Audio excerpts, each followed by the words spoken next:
Welcome to Prepared for Parenthood, the podcast for hopeful, expectant, and new parents with little ones up to age 5. I'm your host, Dr. Stephanie Dueger, a psychotherapist, author, educator, parent coach, and married mother of 2. On this show, we'll discuss everything from the most up-to-date practicals of best supporting your young children, to thriving in relationship as a family, to more surprising topics around the psychology and development of babies from conception through age 5. So sit back, relax, and enjoy. I'm thrilled to have you here today.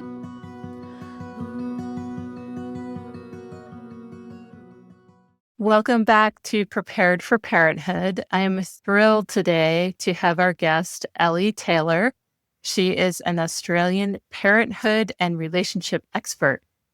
Elly is the creator of the groundbreaking Becoming Us Whole Family Approach to Well-Being in Early Parenthood and author of the award-winning book, Becoming Us, The Couple's Guide to Parenthood, which I give to many of my clients.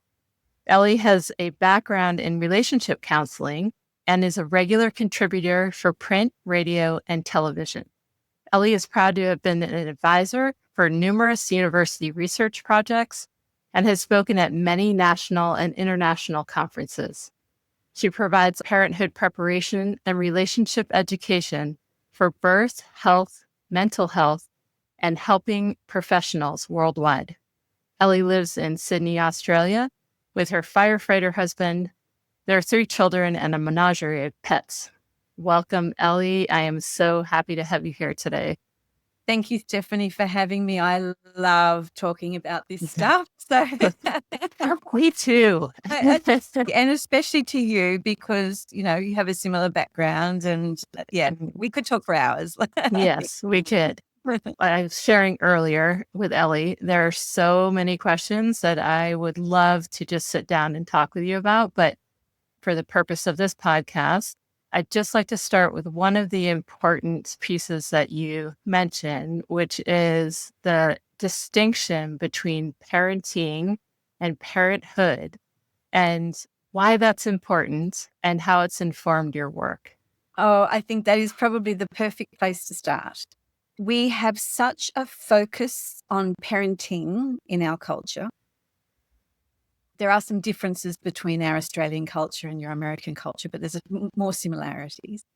We have such a focus on parenting in our cultures that I find the whole parenthood stuff just gets completely missed, completely skipped over. And that really costs parents and families, I think. And so I guess the distinctions are that parenting is with a focus on the baby or the child. What the baby or the child needs to be happy and healthy, to grow and to thrive. Parenthood is a focus on a woman becoming a mother or a man becoming a father or a person becoming a parent and what they need to be happy and healthy and to thrive. And I really think that parenthood and preparation for parenthood is kind of like pre-parenthood. It's like if we can prepare parents for all that parenthood means, or at least some of it, even just for a little bit of it. Whereas what I find is that so many parents are unprepared for and don't expect massive change of parents. That they spend the early weeks and months kind of in shock, I suppose, in a lot of ways, blindsided by the changes, by the new challenges, by the steep learning curve. Parenthood changes everything. And yet, parents aren't prepared for this amount of change in that short a time. And so while they think they should be focusing on the babies, which is really important, let's not take away from the babies, but while they're trying to learn all the new baby stuff, they're also having to grapple with all this massive amount of life change in a short period of time that they're not getting any direction or guidance or support for. All the focus is on looking after the baby, which is really important. But if we broaden that focus to what's happening for the parents, the chaos, the upheaval, the shocks, the surprises. If it was a really challenging birth, some trauma maybe. And we just gloss over all this stuff and we focus only on the parenting and we just miss all the parenthood stuff. And I think that really that puts parents and couples on the back foot when it comes to coping and managing all these changes, and really doesn't set them up for the best start, which is why I'm so passionate, and I know you're so passionate about preparation for parenthood, not parenting. We can learn that stuff. We can learn how to have a baby. There's people that can help us with lactation, and there's people that actually can come into our home and help us with all of that stuff. But nobody's there to Yeah. say that, yes, this is stressful. Yes, this is hard. Yes, this is challenging. Yes, it does change you. Yes, it does change your partner, and giving us guidance through all of that. Yeah. And I feel like what you're speaking to, Ellie, is what a rite of passage becoming a parent is. And I speak sometimes to audiences and to clients around moving from kind of one archetype into the next, right? So for a woman having a baby, you're moving from that maiden archetype into the mother archetype. And ancient cultures have honored that as an enormous transition. And it really is a very thin veil between life and death. That experience of becoming a parent in more ways than one, right? There's the physical Yeah. challenge that we can help control a lot of those outcomes at this point in history, and sometimes we can't. And there's the whole emotional, spiritual evolution of the human being moving into this phase of focusing their energy and resources on the family unit, whatever that looked like. And this Yeah. new little being that's now 100% dependent Yeah. on the parent or parents. And I don't feel like we do a great job honoring that rite of passage for people. And like you're saying, people walk into it and all they maybe have had is a sweet baby shower, Yes. right? With the cute little onesies and, oh my gosh, you're going to be a great parent. And then good luck and hope it's great. And then, and suddenly they're a parent. And I've had parents say to me, if they had a hospital birth, I realized when I was leaving the hospital that I wasn't going to get a break. Yeah. Like this was going to be a 24/7 job. And suddenly so much attention is headed toward this little being, and all the attention that I might have been able to place on myself or my partner and our relationship dissipates, but it doesn't have to. And so what I love about your book and your program are that the focus remains on that foundation of that couple bringing a baby into the world. Can you share about what that looks like? Yeah, absolutely. I'd love to pick up on a couple of things that you said as well. Back to what you said about a rite of passage, I think that is so true. And in my research for the book, I found that in traditional society, a rite of passage had three main stages. And the first stage was, saying goodbye to the old way of life, adjusting to the thought of that's what we were, but that's not what we're going to be going forward. And so, you know, saying goodbye to some grief and grieving. And the second stage was facing the fears and anxieties about the new stage of life. Like, we're going into this, you might know not something, but there's also going to be some unknown. How do we prepare for the unknown as individuals and as a couple, because the couples were supported through this rite of passage. And then the third stage was like emerging with kind of a new sense of identity as a mother or a father or a parent, and also usually elevated social standing within the community. So the whole community came together to celebrate this new baby, this new life. And so not only was it celebrated and honoured, as you said, as a rite of passage, but it was a shared responsibility with a community. And so I found that these days, parents don't go through 3 stages of adjustment. They actually go through 8 stages of adjustment. Mhm.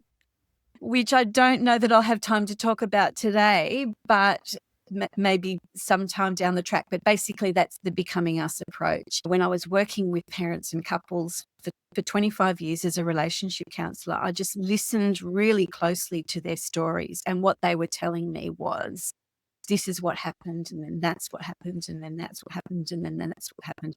And that ended up being the 8 stages. So back to your point about couples, we know from research that becoming parents, while it's a time of, lots of joy and lots of love and lots of wonder and lots of beautiful new things, it also does present a huge challenge for a couple's relationship, because basically the things that bring a couple together in the first place and the things that create the foundations of their relationship before they have a baby are quite different to the things that they need after the baby comes. And so even happy, strong, successful couples are likely to struggle because those changes happen at such a deep and fundamental level that it's invisible for most people to see unless you're a relationship therapist. Can see it, but for most people, they're kind of hidden dynamics changes that you can see on the surface, maybe in terms of couples arguing more or growing apart or becoming more distant. You can see that part, but you can't see the part that's happening underneath. And so, the research says that something like 92% of parents have increased conflict in the first year after baby. So we're talking happy couples, not as happy couples, everybody. It's normal. Having a baby really takes a couple's relationship to a whole new level, probably to a level that they've never visited before. And at a time that they're sleep deprived and there's change going on in every other aspect of their life, and they don't have as much support as they probably need. So they're having to go through these kind of really deep changes at a time when they've got the least amount of support and capacity for coping with those changes. So I call it a perfect storm. It's a perfect storm. But it's a stage. It's a normal, common stage of parenthood. Parenthood is a stage of growth for individuals, and it's also a stage of growth for a couple's relationship. And so what we could be doing, and what we're starting to do here in Australia, Becoming Us classes are now starting to be offered as part of antenatal education here in a couple of our Sydney hospitals, preparing couples to really bed down the foundations that they've already got in their relationship, to kind of shore them up, to shore up those foundations that they've already got in their relationship, and to build on the foundations that they've already got, and to give them some skills that they can use when they are sleep deprived and stressed and time's running short and there's lots going on. We call it nest building. So that's one of the early stages in the Becoming Us model. We prepare parents for nest building. I love the image of the nest. I use the nest a lot You as do? well. And Yeah. and hopefully you have the strong foundation of your couplehood. And then it is creating that welcoming nest for that little one or little ones who are coming. Yeah. And I hear a lot from new parents about, we're so overwhelmed. We're Yeah. so underwater. We can't take on one more thing. Like we couldn't possibly come to counseling, or resources are tight or whatever. Yeah. And I always try to both support and really encourage them. This is the time, hopefully prenatally, you're setting yourself up, Yeah. but also in the postpartum time, creating enough support and those systems to put into place, because most of us are not living in a village kind of situation where there are lots of aunties to pass off baby to and get some sleep and do everything else and focus on your relationship with your partner. We're kind of isolated in these little house pods. And so we have to work hard to create those systems for people. And so I love to hear that your program is getting into hospitals with easier access to more people and at such a vulnerable time, Yeah. right? People feel generally very vulnerable becoming parents. It's a very raw experience for most people. And like you said, there can be challenges, right? Birth trauma or perinatal mood disorders, things like that, that Yeah. can be really hard and an added burden onto that family that then makes it even more difficult to find each other again and create a strong couplehood. Yeah. This is a really important piece of parenthood and also of parenting, right? It Yeah. affects how you parent your child. Absolutely. So I'm loving that you're reaching more people. Yeah, thank you. The good news, I think, for your listeners that aren't quite there yet is that even a little bit of preparation before the baby comes can go a long way. And I think the most important preparation that you can do when you're expecting is not so much to do more, but actually to get used to the idea of doing less. I tell couples that the three most important things that you're going to be doing in the postpartum period are nesting, resting, and bonding as a new family. And everything else can wait. You don't need a neat and tidy house to nest, rest, and bond. Couples really rush to get back to what they consider normal, which actually sets them up more risk for mood disorders in the postnatal period for both mums and dads.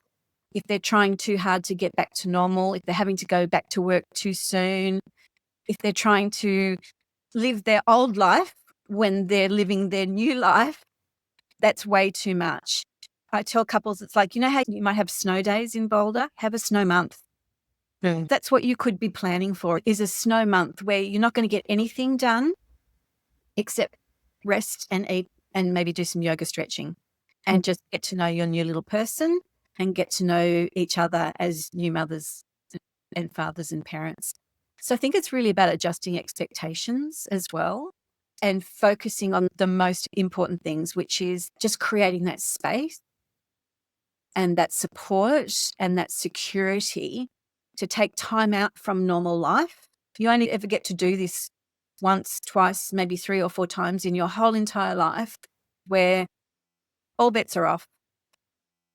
Nothing's the same. Everything's going to change. But if you can get your head around that, And then you can co-create what you want that to look like and also create pockets of that going forward, pockets of that really fundamental, foundational coming together and thinking about how do we want to be for our family. And we want to be not rushing around. We want to be not distracted. We want to be focusing on each other. We want to be working out what we need to be okay, especially in this crazy world that is happening outside the doors for you guys, particularly at the moment. We want to close those doors. We want to cocoon ourselves as much as possible from all the stuff that we've got no control over, because what we have got complete control over is what happens inside our homes.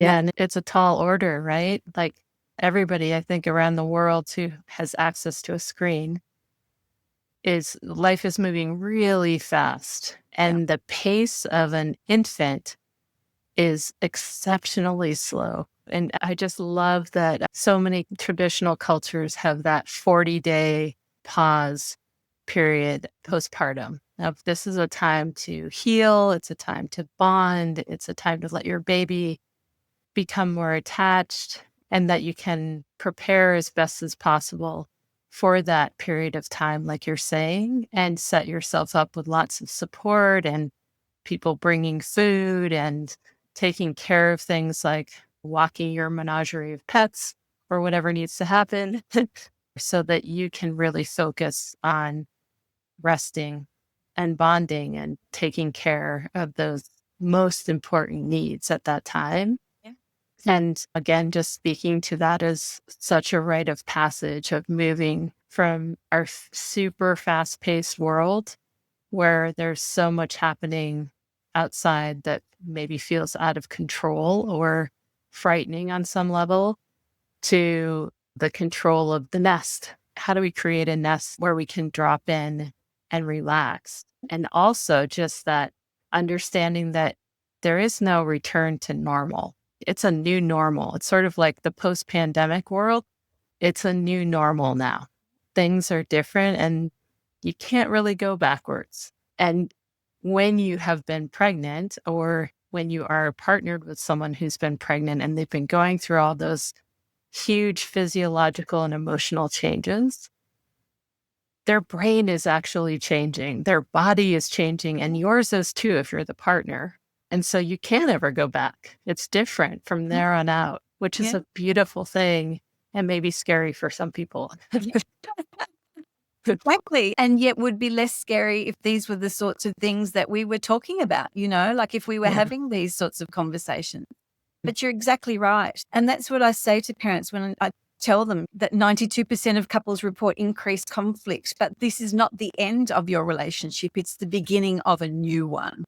Right. The conflict is happening because there's all these new differences and new changes that are being introduced that you're having to grapple with. And so it's a new relationship that you're creating, which is kind of really hopeful for some people because the motivation to create a happy and healthy relationship is really strong from new parents. They want to be in a good, loving relationship when you introduce a baby into it. And so there's a lot of motivation for making the changes too. More difficult for some people than for others. But I sometimes think that the sleep deprivation and the stress and the pressures and all of it is in some ways helpful. Like I remember being at that stage with my husband, and I was so exhausted, as new parents are, that I couldn't keep up any sort of facade anymore. Like I couldn't pretend that I was coping. And so things just got really real. And I think that's a beautiful thing for a relationship. When Mm. things get really real, when you get to the point where you can't pretend anymore, Yes. and you can just say to your partner, we in Australia would say, I'm stuffed. I'm exhausted. I'm stuffed. I've got nothing left to give. I'm just absolutely stuffed. I just need 5 minutes to just have a cup of tea. Can you take the baby for 5 minutes? Like when we start to communicate like that, that's when we know that we're actually on the right track because all bets are off. Life's changed. I need your help. I want to be able to rely on you. It's these sorts of really kind of honest, raw, like you said, raw conversations that bring couples closer. And as much as outside support is important, inside support is even more important. So what I've seen happening is because we don't have the preparation and support is that the stresses and the changes of new parenthood can get between couples. It can get into the relationship. And so like lactation stresses become relationship stresses or settling, soothing stresses. Any of these kind of parenting issues can get in between couples and start to drive them apart. And that's when we get increased conflict, increased disappointment, increased disillusionment, increased blame and resentment. And so parenting problems and parenthood problems can then become relationship problems. And then what happens if that's not addressed is that often will impact both parents' mental health. So relationship problems are one of the top contributing factors for mothers and fathers and parents. And we're talking 1 in 3 mums and 1 in 5 dads struggling with mental health issues during that time. So again, it's very, very common. It's very, very normal. It's not anybody's fault. It's just you're not prepared and supported. And there's too much to have to cope with all at once. So then relationship problems can become mental health problems, and then mental health problems feed back into relationship problems. So that's what I've seen without the preparation and support that couples and families need. So parents knowing how to connect with each other and how to support each other is really crucial. And again, a little bit of this stuff goes a really long way.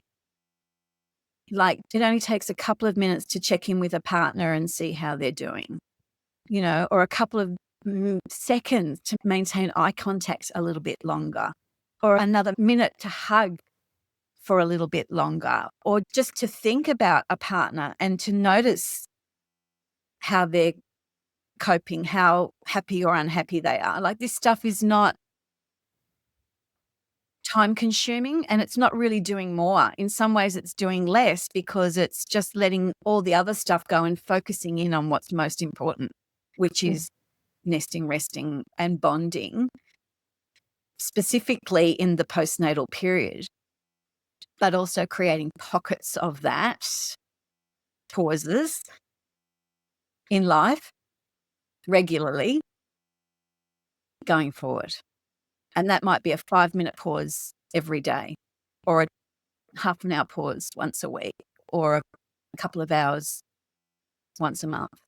Just creating those pockets where you're just focusing on each other. We've been speaking today with Elly Taylor. She is an Australian parenthood and relationship expert and author of the award-winning book and program, Becoming Us. Elly, could you please share how people could find out more about you and about your program and all the wonderful things that you're offering? Sure. I guess the best place to start is the website. It's becomingus.family.com. I think that says it all. I think our world is ripe for recreating community through supporting new families. If I can support that work, I'd love to be able to do it. Agreed. Thank you so much for being here today, Elly. It's been a real pleasure speaking with you. Thank you, Stephanie, for the opportunity. Lovely to meet you finally. Yes, finally. Take care. Thank you. Thank you so much for listening to the Prepared for Parenthood podcast today. I hope you found this episode educational, informational, and conversational, and that you'll join me again for another episode soon. If you enjoyed listening to today's podcast, I'd very much appreciate if you would rate, review, and subscribe. If you're interested in more information related to today's podcast, or are looking for parent coaching or courses, you can find my information in the show notes or online at preparedforparenthood.com.